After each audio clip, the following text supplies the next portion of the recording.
Hi, this is Julia M. Spencer, real estate advisor, investor, and enthusiast.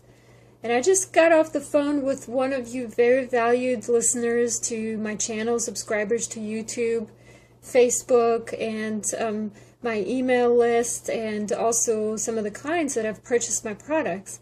And I basically wanted to talk about one thing that we've been talking about and some of the advice that I had given, because I think it's valuable to all of you out there. Specifically, I've been talking to this lady for a while now, and I've been kind of just helping her along to get started with her real estate investment career. And she has a little bit of a roadblock right now. She wants to get started. She wants to take that first step, but she's also very anxious about it and doesn't know what that first step should be. She doesn't want to mess it up. She doesn't want to lose any money, and just basically very afraid. She's also in a very competitive market for tax sale foreclosures in Florida, where it's actually it's a deed state. So as I had mentioned in previous videos, whenever you have a deed state, there's going to be a lot more competition for those kinds of properties, because there's no redemption period that you have to wait for before you can do anything with the property. That's a whole nother subject. You can go and check it out on YouTube or check on my website. But basically, we were talking about what should be the first step. And I had given her a little bit of a layout, a plan, what she should do, how she should go about finding those first properties to buy.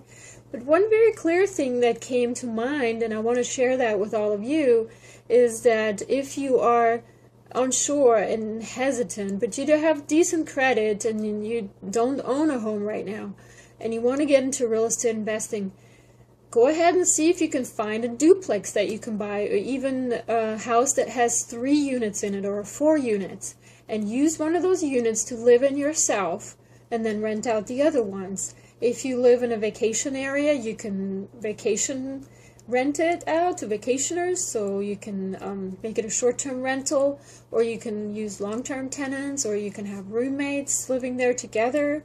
But either way, you're going to be in the same building, so you're going to be the man managing this property more than likely, or at least most of the time, which will give you a lot of exposure and a lot of experience and hands-on real view of how the whole real estate investment industry works. And in order to become a good real estate investor, I believe that you really kind of have to work your way up, kind of from the bottom up. My personal philosophy is that you really need to understand all the parts of a company, and in this case it would be your real estate investment company.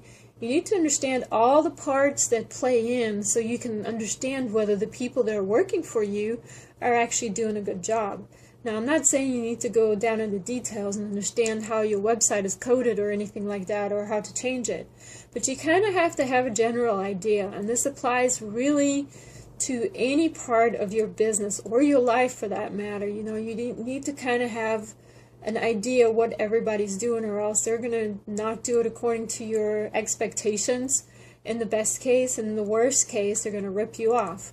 So go in there with an open mind, learn from the bottom up, become a property manager of your own properties, hopefully, and start from there. A duplex or a multi-unit building is a perfect place to start for a starting real estate investor, and I definitely recommend that.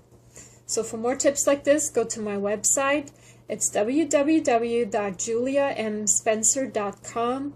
Sign up for your free guide to real estate investing, and sign up for my newsletter. I hope to see you investing soon. For your free guide to real estate investing, visit juliamspencer.com.